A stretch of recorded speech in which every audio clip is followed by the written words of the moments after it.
1er février de l'an 2017 est une date désormais inoubliable pour tous les Congolais. C'est en effet le jour où le sphinx de Limete, l'immense Étienne Tshisekedi Wamulumba, est passé de Via Tripa alors qu'il était en Belgique pour des soins médicaux, un contrôle de routine, disait-on.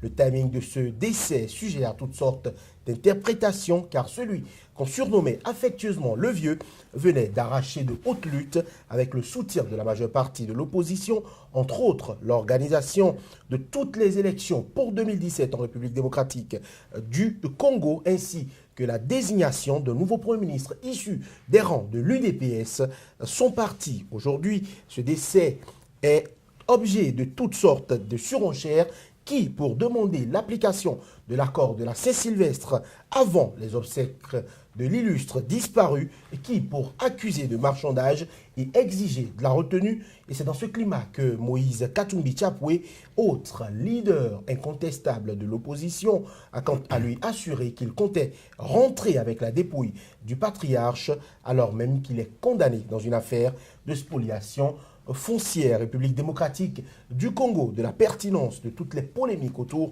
de la dépouille d'Étienne Tshisekedi. Ce sera notre unique débat du jour sur Angle de Vue, votre émission qui s'occupe du décryptage de l'actualité sur le continent africain. Pour en parler, de messieurs qui ont souvent eu des avis clairs et bien tranchés sur la République démocratique du Congo. D'abord, Maître Alain Orunla, vous êtes avocat au barreau de Cotonou au Bénin. Maître Orunla, bonjour. Bonjour, Johannes. Face à vous, Lamine Cissé, écrivain, expert en communication politique. Lamine Cissé, bonjour. Bonjour, Johannes. Alors, Maître Alain Orunla, quel sentiment vous a traversé lorsque vous avez appris que le vieux André fait passer Via Tripa? Après la courte émotion suscitée par la disparition de cet illustre citoyen congolais et africain, bien sûr, j'ai eu un sentiment d'amertume parce que le président Kabila est en train de gagner son pari. Je crois que Étienne Tshisekedi était une figure de proue et qui réussissait par sa personnalité et son ancienneté sur la scène politique à fédérer autour de lui, à constituer un véritable rempart contre tous les dérapages que l'on avait commencé déjà à amorcer en République démocratique du Congo. Au-delà de ça, il remonte à la surface que nos dirigeants sont toujours dans l'improvisation. Je pense que, vu l'âge avancé de l'illustre disparu, le président Kabila a dû certainement spéculer sur l'essence de sa longévité. Bien sûr, et il sait aujourd'hui qu'il a les coudées plutôt franches. Et en revanche, de l'autre côté, l'opposition a péché en ne s'organisant pas. C'est-à-dire que tout se fait toujours autour d'un homme, et pas un système, pas une relève. Si bien qu'aujourd'hui, il y a des voix plutôt discordantes, même si tout le monde est d'accord pour dire qu'il faut avoir sa part du gâteau, malheureusement. Je voudrais donc que cet événement serve de leçon, si besoin en était, aux dirigeants politiques, surtout ceux de l'opposition, afin qu'ils s'organisent autour d'idées, en préparant et en organisant la relève, plutôt que tout soit mis sur le dos aussi large que possible d'un seul homme, dont la disparition crée un vide et permet par exemple aux violeurs de constitution de continuer leur manœuvre. Alors, Lamine Cissé, aujourd'hui, les rumeurs vont bon train. On estime même qu'on aurait peut-être fait une erreur lorsqu'on soignait le patriarche Étienne Tshisekedi. Oui, je crois que Étienne Tshisekedi Wamulumba, moi, son nom me plaît beaucoup. Mais ce que je voudrais faire remarquer est que ce n'est pas être combattant dans l'arène politique qui vous donne le pouvoir. Le seul détenteur du pouvoir, c'est Dieu. C'est Dieu qui donne le pouvoir. Tout le monde n'est pas appelé à être président de la République. C'est sa destinée. Il ne peut pas être président de la République. C'est prédestiné. Il ne peut pas. Sinon, qui l'aurait cru au Bénin que Patrice Talon serait en 2016 président de la République du Bénin? Quel combat politique a-t-il mené? C'est ça. C'est-à-dire qu'il faut faire des analyses quelquefois et savoir que nous sommes dans un monde où nous avons une partie de la vie que nous contrôlons, mais l'autre partie nous échappe totalement. Alors, je voudrais tout simplement dire que sa disparition en tant qu'homme, il faut voir son bilan, son parcours. C'est ce qui est important. Et je voudrais en venir à la conclusion de Maître qui dit qu'il faut se lier à l'idéologie, pas à l'homme. Parce que quand l'homme n'existe pas, il est très difficile de continuer. Alors, Tshisekedi était quand même comme si c'était un fonds de commerce. Tout le monde est autour de lui parce que c'est le vieux qui refuse.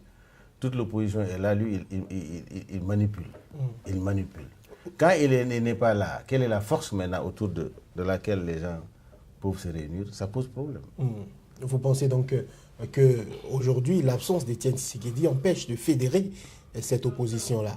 Non, moi je pense que l'opposition n'était même pas en bonne voie. Je suis en opposition à Maître dans ce sens-là. Parce que l'accord qu'ils ont dit, le semblant accord qu'ils sont en train de signer, est en opposition avec l'accord qui existe déjà.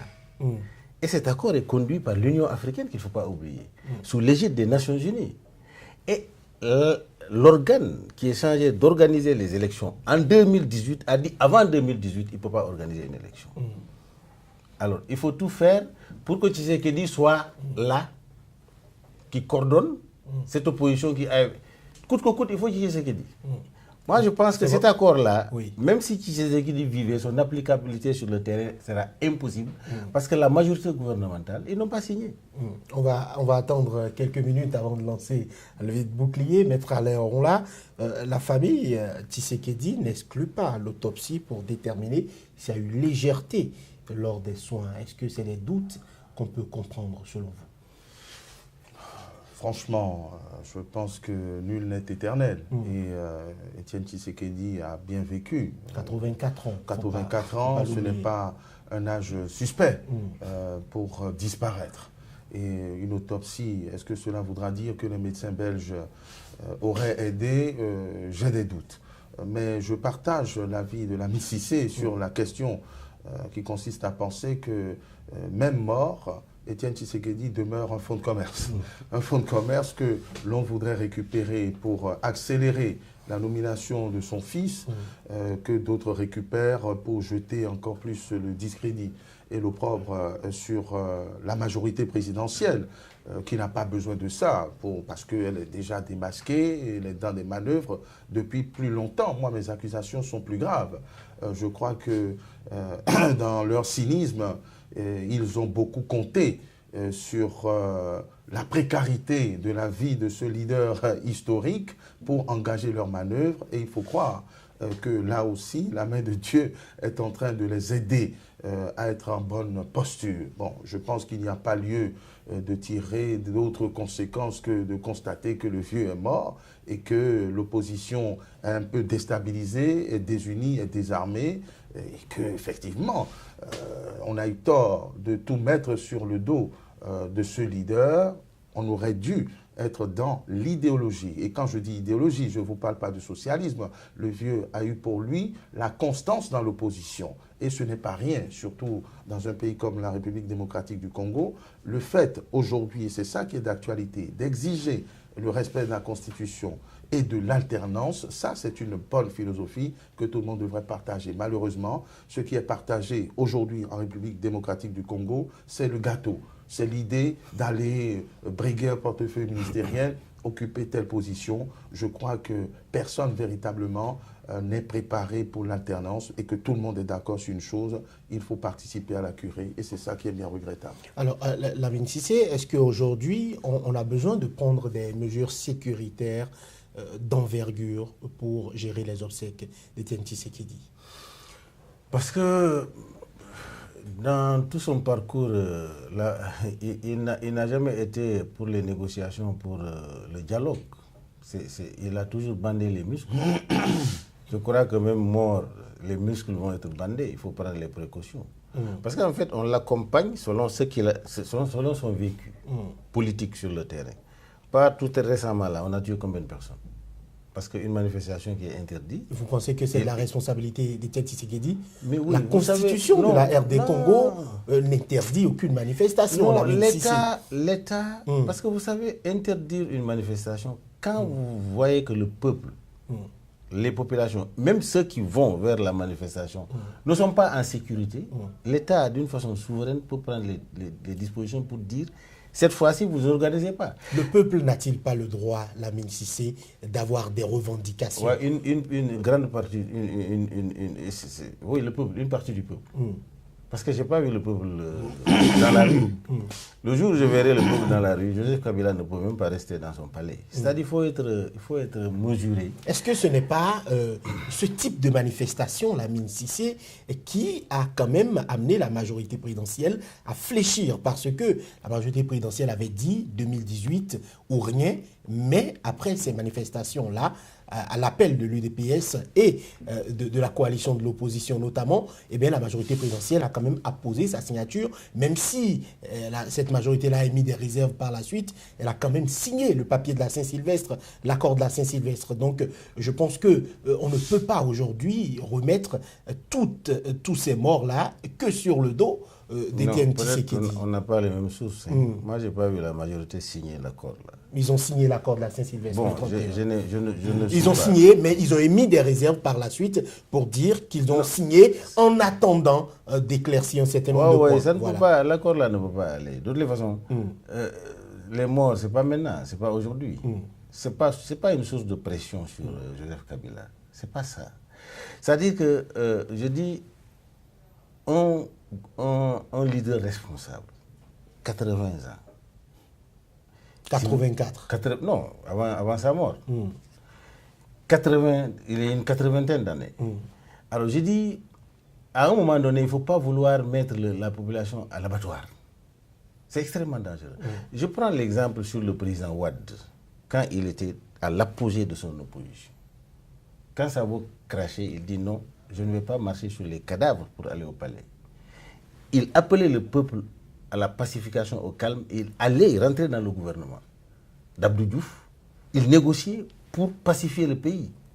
Et 1 an, 2 ans avant les élections, il sortait pour faire sa campagne. Il a appris le peuple sénégalais à la démocratie passive, pas à la démocratie violente. Parce que la violence ne règle rien du tout. Lamine Cissé, vous nous avez souvent enseigné sur ce plateau que chaque peuple, avec ses spécificités. Non, c'est ce que je suis en train de vouloir vous dire. Je suis d'accord avec vous. Mais le président Wade, avec tout le pouvoir, s'il était Kabila, s'il était Tshisekedi, il allait basculer le Sénégal dans une violence terrible. Parce que vous allez aux élections, on vous vole, c'est clair et net, vous savez que vous avez gagné. Et vous appelez le peuple à la pacification. Aujourd'hui, le Sénégal est en train de gagner beaucoup sur cela. C'est cette sagesse dont je voudrais que Tshisekedi fasse preuve. Parce qu'on ne peut pas tout le temps être, n'est-ce pas, tendu, tout le temps. C'est cette tension-là qui va amener jusqu'à la tombe. Parce que je suis d'accord qu'il sécurise les lieux. Parce qu'il y a des gens qui pensent déjà que Tshisekedi a été tué. Ils ont diffusé ces informations-là au sein des militants pour le dire. Mais parmi les militants d'ailleurs, combien de pourcents sont alphabétisés, savent? On les met dans la rue, on les instrumentalise. C'est ça le problème fondamental. D'accord, on l'a compris. Maître Alermla, est-ce qu'aujourd'hui on doit laisser l'UDPS, la famille politique, s'occuper des obsèques ou doit-on laisser le gouvernement le prendre en charge? Puisque actuellement on a l'impression que c'est encore une partie un échange de bons procédés ou un échange de coups entre les deux camps, l'UDPS, la famille biologique qui demande à gérer, le gouvernement qui revendique Tshisekedi comme patrimoine de la RD Congo. Ce qui est évident, c'est que le deuil est d'abord celui de la famille. Et donc c'est à la famille, je ne parle même pas de la famille politique, la famille Tshisekedi, de conduire ses obsèques. Ceci étant, le fils a déjà parlé.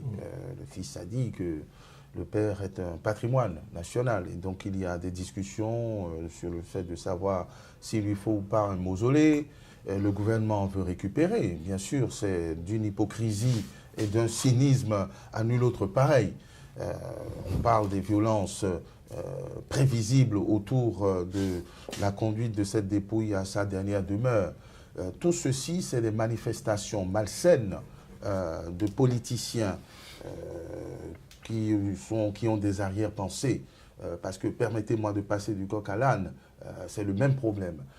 Accord ou pas accord, quand on n'est pas honnête, il n'y a rien de bon qui puisse se faire.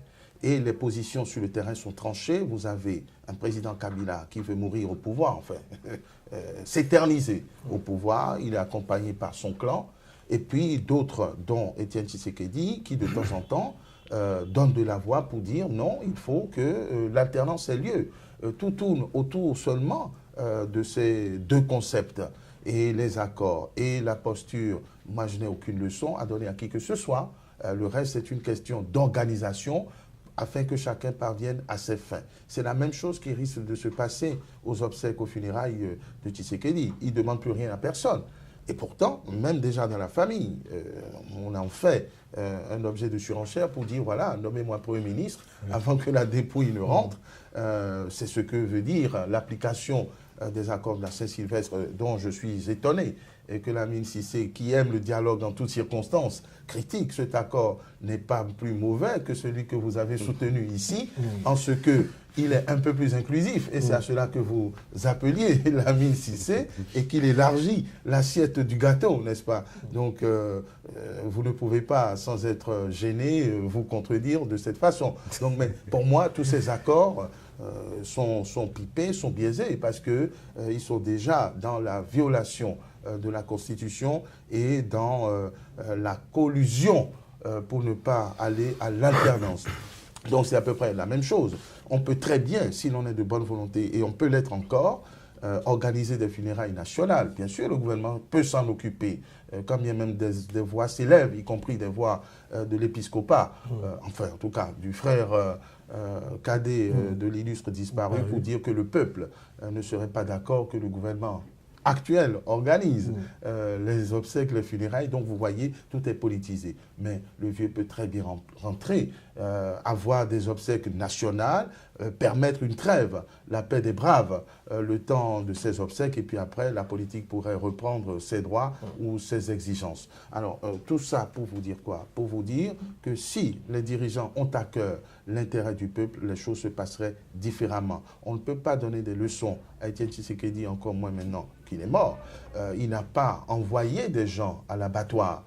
Il est porte-parole d'un peuple libre, en tout cas, d'aller aux manifestations ou pas.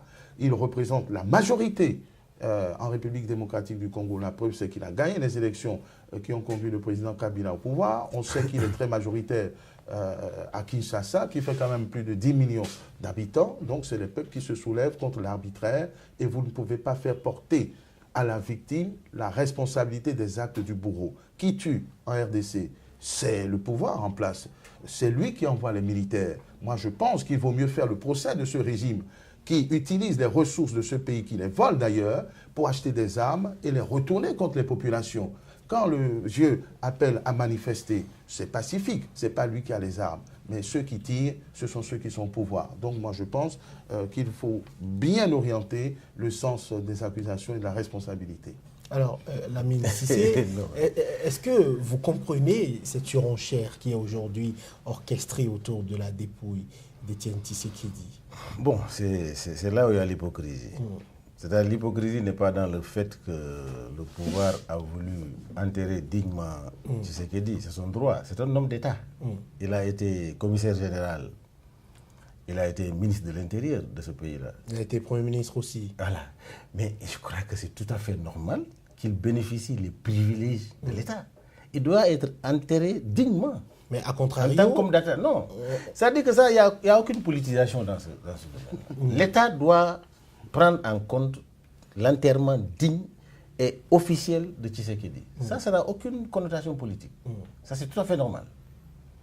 Si, par exemple, l'État refusait de le faire, j'allais dire que c'est une connotation politique. C'est un combat de l'État contre même l'homme qui est mort. Mais le fils Tshisekedi a maintenant, par exemple... le fils n'a pas le droit de choisir le cadavre de son père pour faire des... Mais ce n'est pas possible. Ça, c'est même indécent. Est-ce que c'est ce qu'il fait? Non, non, mais je n'ai pas dit c'est ce qu'il fait. C'est ce que les gens semblent dire. Parce que tout ce qui se dit sur les ondes, moi, je n'ai pas les preuves, mais les gens ont dit qu'il est en train de faire la surenchère. Et ce n'est pas sérieux. Il a demandé, par exemple, 2 places les plus populaires de Kinshasa que le gouverneur a rapidement refusé d'attribuer. C'est comme si, aujourd'hui... Il n'a aucune négociation à faire dans ce sens-là. Parce que Tshisekedi mort appartient au peuple congolais. Ça n'appartient même pas à la famille. C'est-à-dire que c'est ce que je m'excuse, hein, quelquefois j'extrapole, c'est ce que j'ai reproché à un moment donné à Olympio, qui a pris l'assassinat de son Vous père. Vous parlez de Gilles Christ Olympio, Qui a pris au Togo. Oui, qui a pris l'assassinat de son père pour en faire un problème familial. Alors que son père est mort les armes à la main pour la cause de la nation. Son assassinat n'appartient plus à la famille. Donc il ne faut pas en faire une lutte personnelle. Donc le cadavre de Tshisekedi ne devait pas, comment dire, la famille ne devait pas utiliser ça pour des surenchères. Il devait laisser le gouvernement librement organiser les obsèques des funérailles dignes de son nom et inviter les autres pays à venir participer et honorer Tshisekedi, la mémoire de Tshisekedi. C'est-à-dire que je voudrais maintenant, sous cette émission, m'abstenir de salir sa mémoire, parce qu'il n'est pas là. Bon, il y a des côtés négatifs dans son parcours, mais il y a des côtés positifs en tant que celui qui incarne le chef de l'opposition. Maintenant, le fait de dire qu'il met les gens à l'abattoir, mais ce n'est pas lui qu'on tue dans la rue, ni son enfant, ni son fils, ni son oncle. C'est les populations qu'on instrumentalise, qu'on met dans la rue. Vous savez... C'est ce que vous décriez en fait. Non, c'est ce que je décris. Parce qu'à un certain niveau d'expérience et de maturité politique, vous devez avoir d'autres stratégies que de mettre des gens dans la rue qui bandent les muscles, qui crient. Vous savez, partout où vous allez, si vous avez de l'argent aujourd'hui, vous appelez les mécontents du Bénin là, pour dire venez, vous voulez financer, mais ils vont saccager la rue. Ça ne veut pas dire qu'ils sont avec vous parce que vous avez mis les moyens à leur disposition pour saccager. C'est ce que je suis en train de dire. Nos militants qu'on met dans la rue ne sont pas des militants, c'est des gens qu'on instrumentalise. Et là, il y en a plein. Je dis le jour où le peuple même est porteur de cette démocratie-là, le leader n'a pas besoin de les mettre dans la rue. Ils se mettront, eux, spontanément dans la rue. C'est ce que je veux faire comprendre. Ça a notamment été le cas au Burkina Faso récemment. Nuancer, voilà, il faut nuancer par le fait de dire le peuple. Mais quel peuple? Vous pensez que le vrai peuple ne s'est pas encore rébellé? Mais les 95% des populations RDC ne se sont jamais soulevées. Quand ils vont se lever, là, il n'y aura même pas de gouvernement dans le pays. Voilà. C'est ce que je veux faire comprendre. Maître Alain là, rapidement, Félix Tshisekedi dit nous ne voulons pas de bain de sang. Étienne Tshisekedi était un homme de paix. Des mots forts qui montrent quand même qu'il y a quand même un malaise autour de ce qui se... Des mots forts et des mots vrais. Je dirais même des mots justes. Parce que moi je ne comprends pas cette position qui consiste à dénier aux gens leurs droits. Étienne Tshisekedi, c'est d'abord le patrimoine de sa famille. C'est sa famille biologique qui doit hériter de sa fortune, de son parcours politique. C'est un homme qui n'était pas ordinaire. Et le gouvernement ne peut pas faire preuve d'hypocrisie si ce n'est qu'à la mort de ce dernier qu'il voudrait l'honorer. S'il a été Premier ministre, commissaire du gouvernement et qu'il a une certaine expérience à mettre au service du peuple congolais, c'était de son vivant qu'il fallait l'honorer et respecter. Or, il a été combattu, vilipendé, mis en minorité. Donc, le gouvernement n'est pas décent. C'est lui qui n'est pas décent que de venir seulement quand l'adversaire est mort, vouloir organiser des funérailles en pompe. Ceci dit, c'est incontestable. En tout cas, dans ma position, c'est un grand-fils du Congo qui a payé de sa vie les évolutions de ce peuple. Donc, il mérite d'être enterré au Panthéon. On réclame un mausolée, mais il se fait que le père Kabila a déjà un mausolée à Kinshasa. Donc, voilà, il y a des combats d'arrière-garde, le préfet refuse. Bien sûr, c'est la main du gouvernement. C'est leur problématique.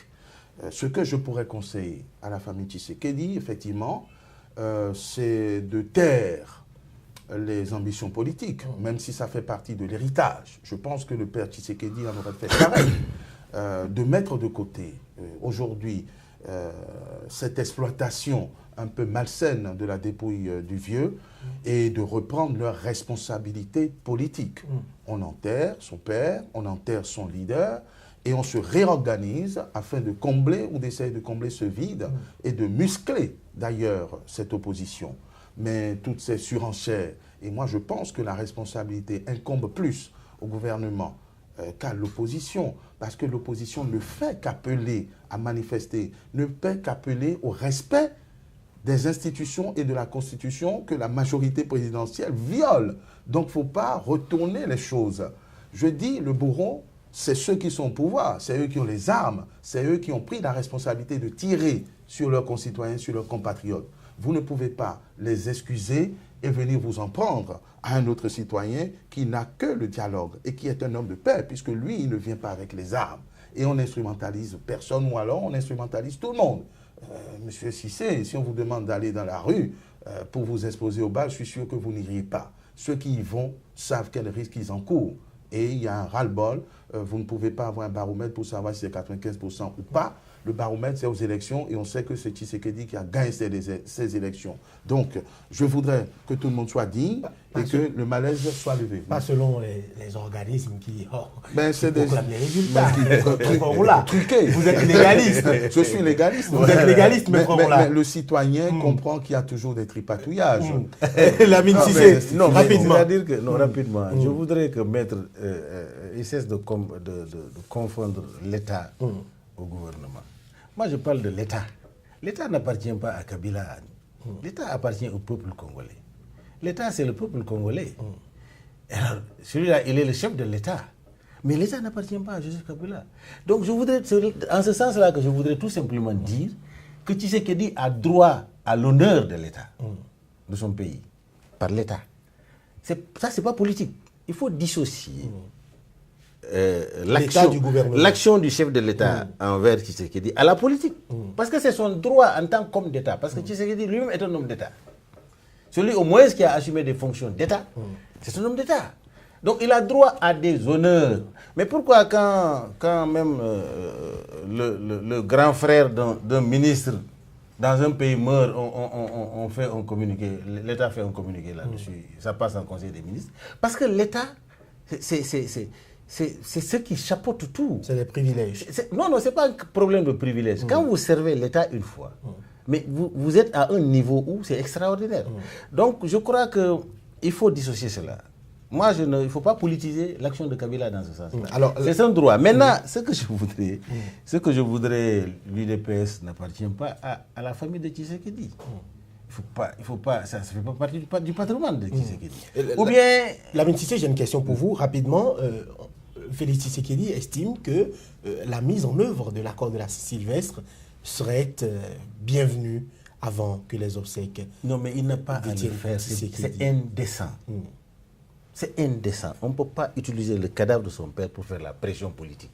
Rapidement. C'est indécent. Il reste un homme politique et que les accords doivent être appliqués. Alors, c'est tout à fait normal, même quand on est endeuillé, de veiller à ce que le vieux aurait dit. Le vieux exigeait l'application de cet accord, mais ce n'est même pas une question de vieux. Je veux dire, Lamine Cissé me dérange parce que ses positions sont trop pro-gouvernementales. Elles manquent d'objectivité. Le monde continue de tourner.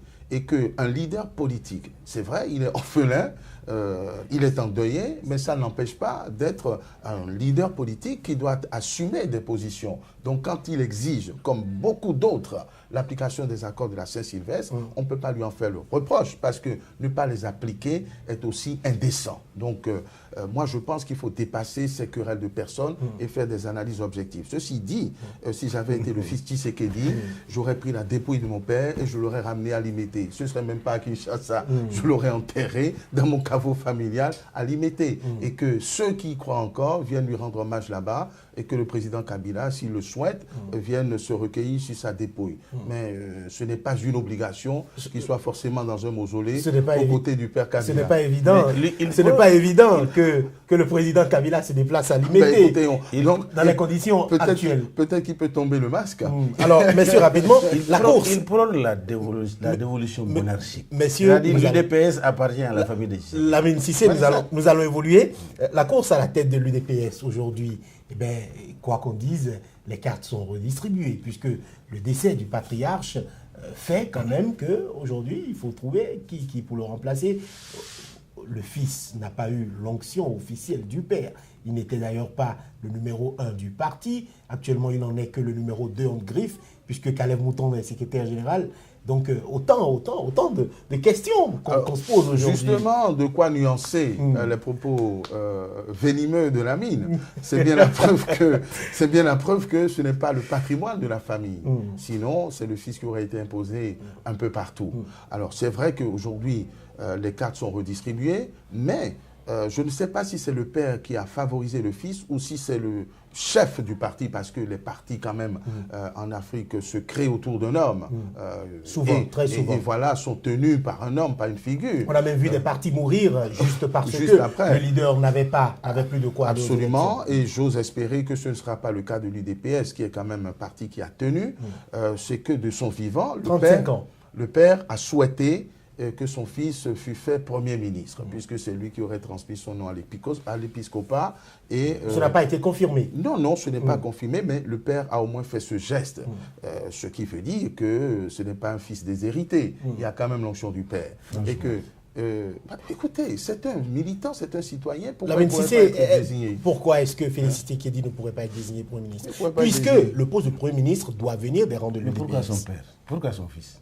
Donc, ça vous gêne? Non, mais c'est gênant pour tout démocrate. Mais écoutez, vous savez, le fils Kabila qui est président, il a succédé à son père. On va écouter la même. Attendez, le fils Kabila, il a mené une guerre, il a été tué, son papa a été tué. Et à cette époque-là, s'il ne prenait pas, la RDC allait dans le chaos. Il ne faut pas comparer la nation, le pays à un parti politique. Mais qu'est-ce que c'est qu'un parti politique? Quel est le rôle d'un parti politique? C'est ça.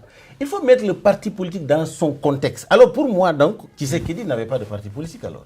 S'il avait un parti politique avec des instances qui fonctionnent normalement, vous ne pouvez pas en avance dire mon fils doit être Premier ministre. Mais vous travaillez pour votre fils ou vous travaillez pour la nation. C'est-à-dire qu'il met en cause tous les combats qu'il est en train de mener. Il les met en suspension. C'est-à-dire je mets sa crédibilité même en doute. Alors, ce que je voudrais faire comprendre à mon co-débatteur, mon frère et ami, franchement, qu'il dissocie Tshisekedi, le combat de Tshisekedi, c'est un combat qui appartient à Tshisekedi, qui n'appartient pas ni à son fils, ni à son père, ni à son grand-père. Il l'a mené dans un cadre, dans une idéologie. Vous savez, c'est Tshisekedi qui a écrit le manifeste que Mobutu a utilisé pour faire son idéologie. Il fut le premier docteur en droit de la RD Congo. C'est vrai. Mais c'est une grande personnalité. Alors si je vois que celui qui veut prôner la démocratie, qui crie qu'il n'y a pas de démocratie, et qui maintenant a des velléités de la dévolution monarchique, et mettre soutien, c'est là, j'ai dit non. C'est-à-dire que pour moi, la décence, c'est d'enterrer dignement Tshisekedi et laisser l'UDPS mener le combat. Merci, c'est important. Merci de me donner l'occasion de réagir. Allez-y. Je précise qu'il y a du discernement dans la démarche de Tshisekedi qui a laissé d'autres personnalités éclore au sein de l'UDPS, quoi qu'il y ait des poussées monarchiques, et qui a choisi de faire nommer son fils Premier ministre, ce qui est tout à fait légitime. On peut avoir à redire, mais pas quelqu'un qui soutient Kabila, parce que l'hérésie, c'est que Kabila a hérité du pouvoir d'État que son père avait confisqué ou conquis par les armes. Donc, M. Lamine Cissé, comme on dit, quand la cour du mouton est sale, ce n'est pas au cochon de le dire. Vous soutenez un régime qui a été, en tout cas vos positions, donnent l'impression que vous validez les options d'un régime dont on s'est accaparé avec une dévolution monarchique évidente, militaro-monarchique. Et vous contestez à une figure de proue dont vous reconnaissez les qualités intellectuelles, dont vous reconnaissez la résistance, de ne pas faire avancer son propre fils, qui a peut-être montré des qualités, par exemple, pour aller vers ce poste, pendant qu'il n'en a pas montré pour avoir d'autres postes comme celui de porte-parole, etc. Il a le droit, comme tous les militants de l'UDPS, de briguer des postes. Et donc, moi, je crois que le choix porté sur ce fils, quoi qu'on puisse en dire, est moins contestable que celui des Kabila. Ceci étant, il y a des grands cadres au sein de l'UDPS et je pense que l'organisation se fera. Vous avez un discours très mesuré du fils Tshisekedi qui reconnaît qu'il y a des cadres, il ne peut pas gérer le parti tout seul. Et on ne peut pas tenir un parti pendant 35 ans si on n'est pas charismatique. Donc les choses vont s'organiser et les gens vont se comprendre. Rapidement, Lamine Cissé, nous allons évoluer. Il y a beaucoup de points que nous n'avons pas encore abordés. Nous allons parler rapidement du retour de Moïse Katumbi avec la dépouille. Votre réaction, Maître Léon, là? Moi, j'ai toujours souhaité le retour de Moïse Katumbi, mais bon, il y a beaucoup de timidité. Profiter de cette occasion, si les choses se font, ce sera très bien, quels que soient les risques encourus. Mais tout ça, c'est des ballons d'essai, je crois, pour tester un peu la réaction des uns et des autres. Et finalement, on vous dira que pour des questions de sécurité, on préfère s'abstenir. Je crois que le mieux, franchement, pour tout le monde, et surtout pour le régime en place aujourd'hui, ce serait de décrisper l'atmosphère et de prendre des actes officiellement, sans hypocrisie, sans tergiversation, pour donner le gage d'un apaisement et permettre à Moïse Katumbi de rentrer dans son pays et de mener un combat politique. Je crois que si on est honnête et qu'on est vraiment populaire, comme on voudrait le dire, on devrait avoir peur de personne. Or, le terrorisme est souvent fondé sur la peur. C'est parce que vous avez peur que vous essayez de semer la terreur là où il ne faudrait pas. Et Lamine Cissé, rapidement, non, Moïse Katumbi. Katumbi, c'est tout à fait normal parce que, rappelez-vous, Tshisekedi a abandonné Joseph Kabila tout récemment là, pour Katumbi. C'est ce qui a créé leur différence. Ils étaient en pleine négociation. À un moment donné, il a lâché pour Moïse Katumbi. Alors, Moïse Katumbi sait que Tshisekedi voulait le positionner, n'est-ce pas, pour monter. Et il lui reconnaît beaucoup de choses. Donc, s'il veut en profiter pour revenir au pays, moi, je dis que c'est tout à fait normal. Moi, j'étais même pas pour que Katumbi quitte la RD Congo. Pourquoi? Mais il y avait des difficultés par rapport à sa vie. Lamine Cissé, l'homme a été inquiété physiquement, notamment à Lubumbashi, quand il devait comparaître presque chaque 3 jours dans l'affaire de spoliation foncière. Tshisekedi, vous savez, en plein pouvoir de Mobutu, il a mené le combat. Il n'y avait qu'un seul parti État, face au parti État, Tshisekedi. Il n'a pas fui. C'est-à-dire qu'on ne peut pas aller au charbon, au combat, en tant qu'homme politique et fuir. Il ne faut pas avoir peur de la prison. Lamine Cissé reconnaît encore une fois les mérites d'Étienne Tshisekedi, finalement. Non, je suis en train... Il a fait le bon combat, selon vous, quand même. Non, je n'ai pas dit qu'il a fait le bon combat. J'ai dit... Il a quand même combattu. Il a combattu. Celui avec qui il a quitté quand? Sous la dictature. Non, il a quitté quand? Il a quitté Mobutu quand? Voilà. C'est-à-dire qu'ils ont fait 20 ans de combat ensemble avec Mobutu. 20 ans de combat. Et puis il a quitté pour prendre position avec 12 parlementaires pour dire il va vers la dictature. Je suis d'accord avec lui. Parce que quand vous êtes avec quelqu'un et que ça ne marche pas, vous le quittez pour dire non, par conformisme. On n'a pas dit ça, je vous quitte. Mais je dis, ce combat perpétuel est permanent jusqu'en 2017. Il y a une autre méthode de politique à mener en Afrique qui amène l'apaisement, la paix et le développement dans le pays. C'est ce que je reproche. Mais je suis en train de dire, Moïse Katumbi, il est jeune par rapport à Tshisekedi. Très jeune. Toi, on crie seulement, tu fuis. Mais reste dans le pays, mène le combat. Les gens sont en train de mourir dans le pays. Toi, tu vas en église. Rapidement. Mais accepte qu'on te mette en prison. Le monde est là pour... Parce que Katumbi n'est pas n'importe qui. Hein. Très populaire. Oui, on peut pas. C'est-à-dire qu'on ne peut pas faire exception à la loi pour... Non, quand même. Il a été poltron. C'est ce que je n'ai pas accepté. Rapidement, est-ce qu'aujourd'hui, la figure de Moïse Katumbi Tchapoué peut incarner le remplacement d'Étienne Tshisekedi Wamulumba? Je parle globalement du président du Rassemblement, comme président du CNSA aussi, le Conseil national de suivi de l'accord politique. Est-ce que Katumbi peut rentrer au pays et aspirer à occuper ces fonctions-là? J'ai bien compris votre question. Je dirais, nul ne peut remplacer Tshisekedi. Il laisse un vide qu'on va essayer de combler et d'organiser autrement. Alors, oui, Moïse Katumbi a envie de faire des choses. Je crois même qu'il a besoin de faire des choses.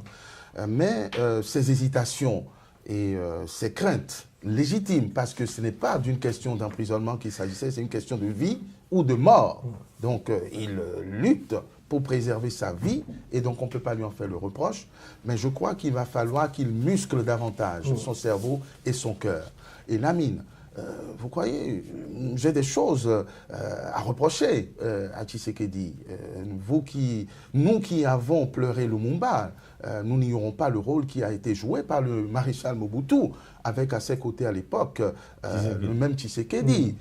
Bon, c'est vrai, eux, ils étaient dans une conquête du pouvoir, l'autre était dans une idéologie. On pleure encore et toujours ce fils, mais on ne fait pas de procès. Il y a eu des revirements, il a le droit. Et personne n'a pu conquérir le pouvoir en étant là. Le père Kabila aussi avait fui. Entre-temps, il a organisé la guérilla pour reconquérir le pouvoir. Donc, les hommes politiques ont leurs histoires, ont leur parcours, ont leur positionnement que nous, on ne veut pas juger, on le laisse à l'histoire. Là, je séduis. Hein? C'est l'avenir qui compte. Et moi, en tant que panafricain ou panafricaniste, en tant qu'amoureux du peuple congolais, j'invite et j'exhorte tous les dirigeants de la cinquantaine ou moins à prendre leurs responsabilités. C'est vrai que le combat n'est pas facile et pour ne pas paraître insurrectionnaliste, je dirais que le combat doit se faire aussi à armes égales, entre guillemets. Kabila, dont le père a pris le pouvoir avec les armes, continue de régner avec les armes. Et cette situation nous conduit inéluctablement et inexorablement vers la prise des armes qu'il y a eu avec Jean-Pierre Bemba, avec des mouvements par-ci, par-là, et c'est en train d'arriver malheureusement. Donc je crois que le président Kabila a intérêt à pacifier les choses, à rappeler les principaux leaders, les figures de proue. Je veux parler de Bemba, je veux parler de Katumbi, je veux parler de Kamere, etc. Et que ceux que j'ai oubliés ne m'en veuillent pas. Enfin, on ne peut pas citer tout le monde. Pour une redistribution, tout simplement, même s'il veut rester au pouvoir. C'est un petit conseil. Une redistribution a fait que le Congo soit remis sur orbite dans les années à venir, tout simplement. Mais ce faisant, on arrive, on est sur un champ de mines et probablement de ruines dont le peuple congolais n'a pas besoin, dont le peuple africain n'a pas besoin. Alors, rapidement... Non, il m'a séduit. Je crois que c'est ce qu'il faut exploiter dans la disparition. Maître, vous m'avez séduit. Je suis d'accord avec vous. Parce qu'en fait, mais Katumbi n'est pas nouveau. Katumbi, il était avec Joseph. C'est eux qui ont... Il n'est pas nouveau et puis c'est un opérateur économique de grande envergure. Hein? Donc, ce que je dis, je suis d'accord avec vous. Il faut mettre la balle à terre. Parce que tu vois, celui qui a le pouvoir, Joseph Kabila, il est élu démocratiquement, hein, n'est-ce pas? Il n'est pas en train de régner avec les armes. Hein. Non, quoi qu'on dise, ce sont les institutions qui font, qui l'ont fait. Je suis d'accord avec vous. Mais celui qui a le pouvoir, qui a toute la puissance publique, il faut l'assurer aussi. Il faut que l'opposition soit une opposition responsable. Il faut baisser les tensions, aller vers, comme vous l'avez dit, des négociations. Je suis d'accord, Kabila doit faire le premier pas. C'est ce à quoi j'avais invité toujours la classe politique congolaise. Parce que le Congo est un pays extrêmement fragile. Il y a des convoitises que nous ne voyons pas du tout. Les gens veulent diviser ce pays-là. C'est les richesses du pays-là qui intéressent les gens. Donc il faut qu'il y ait des dirigeants qui ont les épaules sur la tête, les pieds sur terre, et qui, avec la tête froide, s'acceptent mutuellement et aller vers l'intérêt supérieur du peuple congolais. C'est pourquoi je n'accepte pas qu'un leader dise je pars, c'est mon fils qui va me remplacer. Alors, rapidement, messieurs, aujourd'hui, on a quand même un autre problème, c'est que tout le monde semble se désintéresser de la question du fichier électoral, puisqu'on ne peut pas aller aux élections sans avoir réglé ce problème crucial. Human Rights Watch, dans un récent rapport, fait état de ce qu'il y a des difficultés certaines et sérieuses sur le terrain pour l'enrôlement des électeurs. Maître Ronla, rapidement. C'est vrai, ce problème existe. Le fichier a été truqué, il est infecté. Personne ne le conteste. Et il faut assainir tout cela. La CENI dit qu'il repart de zéro pour ce fichier électoral-là. Et que ça 2018. Et ça crée des C'est un problème. Des doutes. C'est un problème, mais le problème n'est pas là. Le problème est dans l'instrumentalisation. C'est-à-dire que ceux qui ont été responsables de cette infection l'ont fait à dessein pour pouvoir se maintenir au pouvoir. Le fichier, probablement qu'il faudra mettre 5 ans, 10 ans pour le corriger, pour en avoir un propre. Mais on ne peut le faire qu'avec des institutions crédibles qui commandent que le président Kabila passe la main. Tant que ce n'est pas fait, il y aura toujours ces manœuvres dilatoires. Les problèmes sont là, on doit les résoudre, voyez-vous. Mais c'est la bonne foi et la loyauté qui font défaut et qui obligent à des manipulations. Et c'est en cela que je dis que ce fichier a permis de valider l'élection truquée du président Kabila, puisque vous me dites qu'il est légitime, on peut tout à fait organiser l'alternance avec le même fichier affecté. C'est une question de pragmatisme. Mais mon souhait, Et le meilleur souhait, c'est que la bonne foi et la loyauté regagnent leur place au sein de la direction du peuple congolais. Vous avez été clair, Maître Alain Onla, merci d'avoir été des nôtres. On va rappeler rapidement que la CENI a annoncé l'enrôlement jusqu'ici de 13 millions d'électeurs et cela pendant que la fin de l'enrôlement est censée être prévue pour juillet 2017. Était également sur ce plateau Lamine Sissé, écrivain expert en communication politique. Merci d'avoir été des nôtres.